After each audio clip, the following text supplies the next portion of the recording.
तो भाई लोग, आज हम बात करने वाले हैं लुकिसम के चैप्टर नंबर 463 के बारे में। और अगर आपको एनिमेज और मानवास की एक्सप्लेनेशन देखना अच्छा लगता है तो आप मेरे चैनल को भी सब्सक्राइब कर सकते हो। तो आज की वीडियो की शुरुआत में हम देखते हैं एक पुराना सीन, जहाँ पे विंजिन अभी एक जगह पे खड़ा होता है। तभी यहाँ पे मैरी आती है और कहती है, ओह ये तो आईबॉल वाला मॉन्स्टर है। विंजिन कहता है, अपना मुंह बंद कर, इससे पहले कि मैं तेरी वाट लगा दूं। मैरी कहती है, क्या सीरियसली तुमने इतनी रात को भी सन ग्लासेस पहने हैं? विंजिन कहता है, मैंने तो इस बारे में सोचा ही नहीं, अभी मैं बोलूं इतना ज्यादा अंधेरा क्यों हो रहा है। मैरी कहती है, अंधेरा तो होगा ही गधे, अभी आधी रात हो रही है। विंजिन अपना चश्मा निकालते हुए कहता है, काफी समय हो गया जब से मैंने इन चश्मों के बिना उजाला देखा है। मैरी कहती है, वो अब तुम इन चश्मों को इतनी आसानी से उतार देते हो। विंजिन कहता है, हाँ वैसे भी क्या फर्क पड़ता है, मेरी आँख के बारे में अब सबको पता है। मैरी कहती है, खैर वो छोड़ो, तुम ये बताओ तुम इतनी दूर से मेरे घर के बाहर मुझसे मिलने क्यों आए हो? विंजिन कहता है, वेल ये बात मैं तुम्हें तुमसे मिलके ही बताना चाहता था। मैरी कहती है,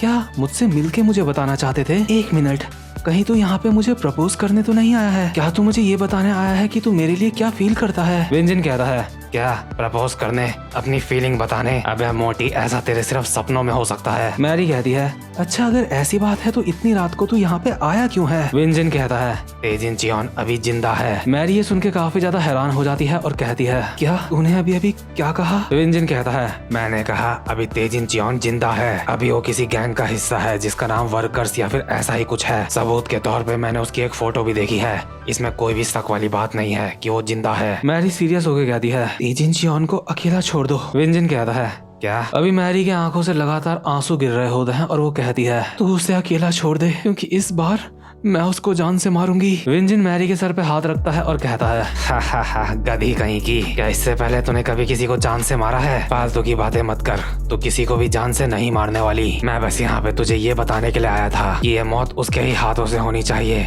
जिसके हाथ पहले भी खून से रंगे हुए हैं, इसीलिए मैं ही उस हरामजादे तेजिन चियोन को जान से मारूंगा। इसके बाद सीन शिफ्ट होता है और हम आते हैं प्रेजेंट मोमेंट में। प्रेजेंट मोमेंट में विंजिन तेजिन चियोन का कॉलर पकड़ के उसे जमीन में पटक देता है, लेकिन उसके बावजूद भी तेजिन चियोन बोल रहा होता है, विन लगता है तू काफी ज्यादा गुस्से में है। हाँ, काफी समय हो गया जब से हम एक दूसरे से आखिरी बारी मिले थे, कम से कम हमें सबसे पहले एक दूसरे को हेलो हाय तो करना ही चाहिए, है ना? और तेजिन विंजिन का गला पकड़ के उसको दीवार में पटक देता है। इसके बाद विंजिन तेजिन की पैंट साइड से पकड़ता है और कहता है, हाँ मैं तुझसे हेलो हाय करूंगा, लेकिन तुझे जान से मारने के बाद, हरामजादे। और विंजिन तेजिन को उठा के दीवार में पटक देता है। इसके बाद तेजिन विंजिन के कपड़े पकड़ के उसको जमीन में पटक देता है और कहता है, मैंने सुना आजकल तू रैपर बना फिरता है, तू काफी चालाक है। इसके बाद ये दोनों के दोनों एक दूसरे की पैंट साइड से पकड़ लेते हैं ताकि ये एक दूसरे को पटक पाए। तेजिन कहता है, विन इस वक्त मैं काफी ज्यादा खुश हूँ, चीजें मेरे लिए पहले काफी ज्यादा मुश्किल चल रही थी, लेकिन तुझे देख के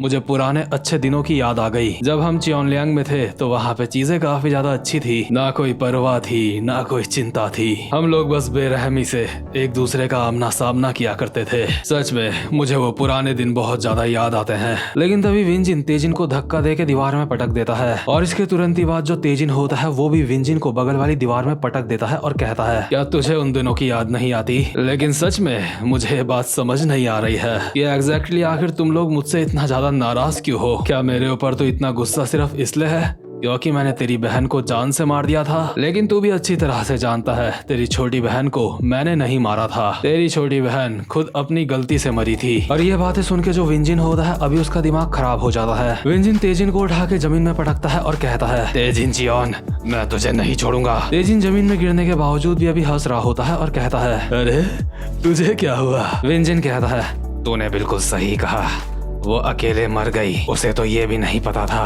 कि उसकी गलती क्या थी, और इसीलिए अब मैं तुझे जान से मारना चाहता हूँ साले। मेरे हाथों से पहले भी एक मर्डर हुआ है, अगर मैं यहाँ पे तेरी भी जान ले लेता हूँ तो मेरे हाथ उससे ज्यादा गंदे नहीं होंगे। उठ जा हरामजादे, अब वक्त है तेरा, अब वक्त है तू भी उस हरामजादे के पास चला जा जिसको मैंने पहले जान से मारा था। और अभी जो विंजिन होता है अपने एक नए फाइटिंग स्टाइल में आ जाता है जिसका नाम होता है कूडो। ये एक ऐसा मार्शल आर्ट होता है जिसमें जूडो और कराटे की टेक्निक्स इस्तेमाल करी जाती हैं और साथ ही साथ में इसमें वो सारी टेक्निक्स इस्तेमाल करी जाती हैं जो किसी भी गेम में करना मना होता है, जैसे किसी की हड्डी तोड़ देना या फिर किसी की जान ले लेना। और अब विंजिन इस फाइटिंग स्टाइल में आ चुका होता है तेजिन चियोन की जान लेने के लिए। इसके बाद तेजिन अपनी जगह से उठता है और एक हरामी सी स्माइल के साथ कहता है, तो विंजिन तूने ये रियलाइज कर ही लिया जो तू मुझे बोल रहा है, उस हिसाब से तो मुझे भी तेरे ऊपर गुस्सा आना चाहिए, जैसे कि तुझे मेरे ऊपर आ रहा है क्योंकि मैंने तेरी छोटी बहन को जान से मार दिया। उस हिसाब से तो मुझे भी तेरी जान लेनी चाहिए क्योंकि तूने हमारे किंग को जान से मार दिया। और अभी जो तेजिन होता है वो भी कूडो फाइटिंग स्टाइल में आ जाता है, यानी कि अब ये दोनों के दोनों एक दूसरे के जान के प्यासे हैं। तभी विंजिन तेजिन के मुंह पे एक मुक्का मार के उसको उड़ा देता है और कहता है, हरामजादे, ये फाइटिंग स्टैंस यूज करने की तेरी हिम्मत कैसे हुई? अगर तू भूल गया है तो तुझे याद दिला देता हूँ कि चियोनलैंग का मास्टर कौन है। और जो विंजिन होता है उसकी आंखों से अभी आंसू आ रहे होते हैं, जो कि ऑफ कोर्स उसकी बहन की याद में होते हैं जिसको तेजिन चियोन ने मारा होता है। इसके बाद सीन शिफ्ट होता है और हम देखते हैं डैनियल लोगों को। अभी जो डैनियल लोगों के साथ हैंग्योल बेक का फादर होता है वो कहता है, लो हम फाइनली यहाँ पे पहुंच चुके हैं, यही है सेकंड बेसमेंट फ्लोर। अभी डैनियल देखता है उसके आगे एक लंबी सी गली होती है जहाँ पे बहुत सारे कमरे होते हैं। डैनियल अपने मन में कहता है, आखिर यहाँ पे चल क्या रहा है? यहाँ पे ये इतने सारे कमरे क्यों हैं? डैनियल उस आदमी को कहता है, आखिर ये सब क्या है? यहाँ पे क्या चल रहा है? ये आदमी कहता है, ये सारे के सारे रूम जरूर एक्सपेरिमेंट करने के लिए होंगे। जिन लोगों को बेसमेंट में ले जाया जाता है मैंने उनके चिल्लाने की आवाजें सुनी हैं, लेकिन मुझे ये नहीं पता कि ये जो यहाँ पे लोग हैं वो उन लोगों के साथ क्या एक्सपेरिमेंट करते हैं। डैनियल अपने मन में कहता है, क्या एक्सपेरिमेंट्स? जिस रूम में मेरी दूसरी बॉडी को बंद करके रखा गया है मुझे वहां से भी ऐसी ही वाइब्स आ रही थी। आखिर जिनयोंग पार्क यहाँ बेसमेंट में क्या करने की सोच रहा है? इसके बाद अलेक्जेंडर और जिहान हडसन और जीबियोंग को अपने कंधे में उठा लेते हैं और डैनियल कहता है, हमें इस बात का कोई भी अंदाजा नहीं है कि आगे क्या होने वाला है, इसलिए अलेक्जेंडर और जिहान तुम किसी सुरक्षित जगह पे चले जाओ और इन दोनों को भी अपने साथ ले जाओ। जिहान कहता है, और तुम लोगों का क्या? तुम क्या करोगे? डैनियल कहता है, हमें जो करना है हम वो जरूर करेंगे, हम जिनयोंग पार्क को ढूंढेंगे। और डैनियल अभी जिनयोंग पार्क को सोच के अपने मन में बोल रहा होता है, वो सारे के सारे यहीं पे हैं, वो सब के सब लोग जिन्हें वर्कर्स ने पकड़ा है और साथ में जिनयोंग पार्क के पास जो हैं। लेकिन इतने में ही डैनियल लोगों के आगे से इशू आता है, जिसे देख के जैक कहता है, डैनियल यहाँ पे एक प्रॉब्लम है, पहले हमें इससे निपटना होगा। ये तो वही बंदा है ना जिसको मैंने फोटो में देखा था? डैनियल कहता है, हाँ ये वही है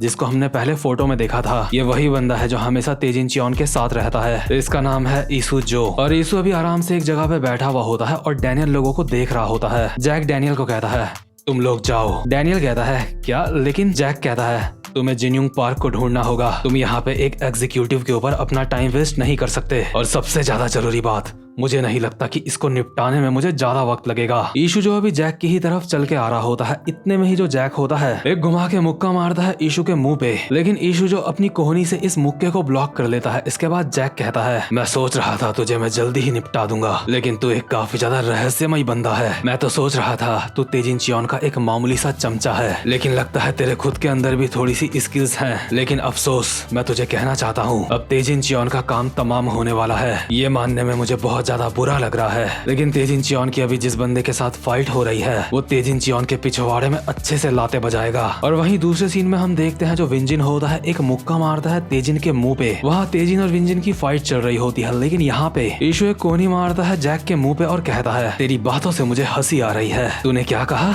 इसका काम तमाम हो जाएगा? और आखिर तेरी हिम्मत कैसे हुई प्रेसिडेंट चियोन के बारे में ऐसे बात करने की? मेरी बात ध्यान से सुन, प्रेसिडेंट चियोन की पावर तुझ जैसे कमजोर इंसानों से काफी ज्यादा है, समझा? और वहीं दूसरी तरफ हम देखते हैं जो विंजिन होता है जैसे ही तेजिन के मुंह पे मुक्का मारता है तो जो तेजिन होता है चुपचाप से अपनी जगह पे खड़ा होता है और कहता है, विन तो पहले से बिल्कुल भी नहीं बदला है। और विंजिन अपने मन में बोल रहा होता है, क्या मेरे हमले का इसके ऊपर कोई भी असर नहीं हुआ? लेकिन क्यों? ऐसा क्यों हो रहा है? मैं इसके मुक्के मार रहा हूँ, लेकिन उसके बावजूद भी मुझे इसके और अपने बीच में एक दीवार महसूस क्यों हो रही है?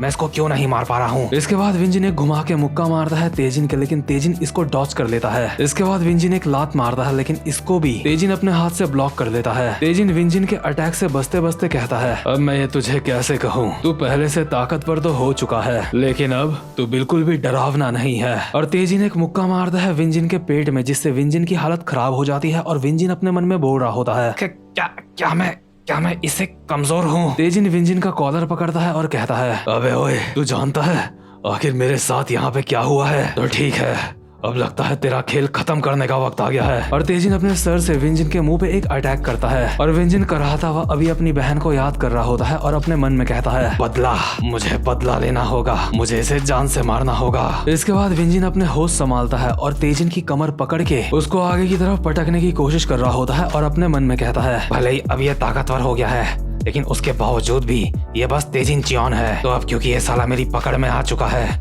अब मैं इसे जान से मार दूंगा। लेकिन इतने में ही जो तेजिन होता है विंजिन के हाथ अपने दोनों हाथों से पकड़ता है और अपनी ताकत से विंजिन के दोनों हाथों को साइड कर देता है। यहाँ पे साफ साफ ये दिख रहा होता है कि तेजिन चियोन के पास विंजिन से ज्यादा ताकत है और विंजिन अपने मन में बोल रहा होता है, क्या नहीं, ये नामुमकिन है, ये मेरी पकड़ से बच गया। इसके बाद तेजिन एक स्माइल के साथ कहता है, तुझे अब हार मान लेनी चाहिए। इसके बाद सीन शिफ्ट होता है और हम देखते हैं टॉम ली को अभी जो कार पे बैठा हुआ होता है और कहता है, सैरा, जैसा मैंने तुम्हें कहा था, क्या तुमने वो देखा? सैरा भी कार चला रही होती है और कहती है, बिल्कुल, तुम्हारा मतलब फर्स्ट एफिलिएट के बिजनेस से है ना? तुम जानना चाहते हो कि वहाँ पे पागल खाने से पहले क्या था? आसान शब्दों में कि फर्स्ट एफिलिएट पहले क्या बिजनेस करती थी, है ना? टॉम कहता है, हाँ, मैं यही जानना चाहता हूँ। सैरा बताती है, उस वक्त तो एक ऐसा नर्क हुआ करता था जो कभी भी खत्म नहीं होता। टॉम कहता है, क्या कभी ना खत्म होने वाला नर्क, ये कैसा नाम है? सैरा कहती है, वो एक काफी गंदा बिजनेस था जहाँ पे बहुत सारे लोग मारे जाते थे। वो लोग आपस में ही एक दूसरे को मार डालते थे, लेकिन अब उस चीज के कोई भी रिकॉर्ड्स नहीं बचे हैं। टॉम कहता है,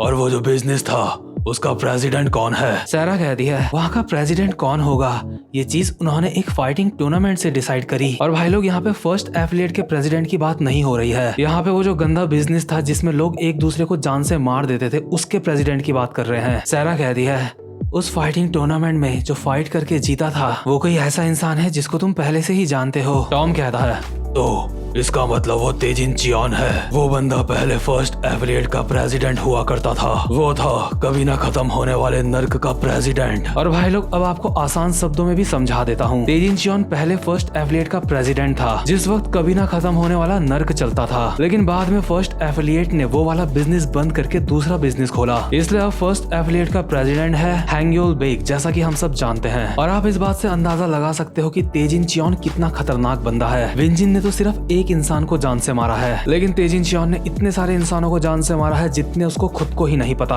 अभी प्रेजेंट मूवमेंट में जो तेजिन होता है उसने विंजिन का मुंह पकड़ के उसको जमीन में चिपका रहा होता है और एक हैवान वाली स्माइल के साथ कहता है, विन, मुझे नहीं लगता तू मुझे जान से मार पाएगा। अगर तुझे मुझे मारने की इतनी ज्यादा ही पड़ी है तो तुझे पहले नर्क जाना पड़ेगा और फिर वहाँ से वापस आना पड़ेगा, जैसा कि मैंने करा है। और तेजिन अपने दोनों हाथों से विंजिन का मुंह बहुत तेज से पिचका रहा होता है, जिससे विंजिन के 3 दांत टूट के जमीन में गिर जाते हैं। तेजिन हैवान कहता है, मैं काफी ज्यादा एक्साइटेड हो गया था, बिल्कुल वैसे ही जब मैंने उस लड़की के साथ ऐसा करा था। तेजिन अपनी जगह से उठते हुए कहता है, लगता है मुझे इतना ज्यादा जोश में नहीं आना चाहिए था, लेकिन जब मैं पुराने दिन याद करता हूँ तो मुझसे ऐसा खुद ही हो जाता है। और यार, अभी विंजिन की हालत काफी ज्यादा खराब होती है और वो जमीन में पड़ा होता है और तेजिन अपने मन में बोल रहा होता है, चलो देखते हैं क्या जो मैंने ईशू को करने के लिए कहा था क्या उसने वो कर दिया। अगर उसका सामना एलाइट से होता है तो वो मुसीबत में पड़ सकता है, क्योंकि ईशू एक फाइटर नहीं है। और वहीं दूसरी तरफ हम देखते हैं जैक और ईशू की फाइट का सीन। जैक ने भी ईशू के मुक्के ही मुक्के बजा के ईशू की हालत खराब कर दी होती है और ईशू जमीन में गिर जाता है। जैक कहता है, मुझे बता, आखिर तुम लोग इस जगह पे क्या कर रहे हो? ईशू कहता है, मैं हाईलाइट्स का इंचार्ज हूँ। जैक कहता है, क्या? इसका क्या मतलब हुआ? ईशू कहता है, अगर तुझे इतनी ही जानने की पड़ी है तो खुद जाके देख ले। और ईशू अभी जैक को एक दरवाजे के अंदर जाने के लिए कहता है, जिसके सामने अभी जैक खड़ा होकर अपने मन में सोच रहा होता है, आखिर इसके अंदर क्या हो सकता है। जैक जैसे ही दरवाजा खोल के अंदर देखता है तो वो काफी ज्यादा हैरान हो जाता है, क्योंकि सामने खड़ा होता है जोहान शियोंग। थोड़ा सा हैरान होने के बाद जैक खुश होके जोहान की तरफ भागता हुआ आता है और कहता है, जोहान शियोंग, तू हरामजादे, मुझे तेरी बहुत ज्यादा चिंता हो रही थी। लेकिन इतने में ही जैक के मुंह पे एक लात पड़ने वाली होती है, जिससे बच पाना उसके लिए काफी ज्यादा मुश्किल होता है। इसके बाद हम एक थोड़ा सा पुराना सीन देखते हैं, जिस वक्त हैंग्योल बेक जिन्यूंग पार्क से फोन में बात कर रहा था। हैंग्योल बेक कहता है, प्लीज मुझे बताओ, आखिर अभी जोहान शियोंग की हालत क्या है? जिन्यूंग के हाथ में अभी एक इंजेक्शन होता है जिसको वो डैनियल लोगों के ऊपर लगा रहा होता है और कहता है, ये बिल्कुल सिंपल है, वो गुस्से में है। हैंग्योल कहता है, क्या गुस्सा? जिन्यूंग कहता है, मैंने इनके अंदर के गुस्से को इनकी हद तक बढ़ा दिया है, अब इसके पूरे चांस है वो सीधी तरह से नहीं सोच पाएगा। अब जोहान शियोंग एक ऐसा इंसान बन चुका है जो दोस्त और दुश्मनों में पता नहीं लगा सकता। हैंग्योल कहता है, और बाकी के 2 सब्जेक्ट्स का क्या हुआ? जिन्यूंग कहता है, मैंने उन दोनों के साथ जो कुछ भी करा है अगर मैं तुझे बता दूंगा तो मजा नहीं आएगा। लेकिन हरामजादे, तूने कहा था कि इनको नहीं पता कि इनमें आपस में सबसे ज्यादा ताकतवर कौन है ना? जो दोस्त लेकिन अब ये पता लगाया जा सकता है। और वहीं दूसरे सीन में हम देखते हैं जो जोहान होता है अपने पूरे फुल गुस्से में होता है और एक लात मारता है जैक के, लेकिन जैक अपने दोनों हाथों से इस लात को ब्लॉक कर लेता है, लेकिन उसके बावजूद भी वो जमीन में जाके गिरता है और जोहान सीधा चलता हुआ रहा होता है जैक की तरफ। और यार जैसा कि जिनयुंग ने बताया कि उसने जोहान के गुस्से को पूरा 100% तक बढ़ा दिया है, लेकिन अभी हमें ये नहीं पता कि जिनयुंग पार्क ने बाकी के दो बंदों के साथ क्या करा, यानी कि डैनियल और सैमुअल। तो खैर आगे के एपिसोड्स में हमें ये भी पता चल जाएगा। और यार यहाँ पे हैरानी वाली बात ये भी है कि तेजिन चियोन ने विंजिन को हरा दिया है। अब विंजिन दोबारा से अगले एपिसोड में खड़ा ना हो जाए तो बात अलग है, लेकिन ये बात तो पक्की है कि तेजिन काफी ज्यादा खतरनाक है। उसने विंजिन के 3 दांत भी उखाड़ दिए हैं। लेकिन अब भी मुझे सबसे ज्यादा जिस चीज का इंतजार है वो है रियल मॉन्स्टर के आने का। तो खैर भाई लोग ये वाला चैप्टर यहीं पे खत्म होता है। उम्मीद करता हूँ कि आपको आज की वीडियो भी अच्छी लगी हो। तो भाई लोग अगर आपने वीडियो को लाइक नहीं करा है तो वीडियो को भी लाइक कर देना। अब मैं मिलूंगा आपसे अपनी नेक्स्ट वीडियो में, तब तक के लिए गुड बाय।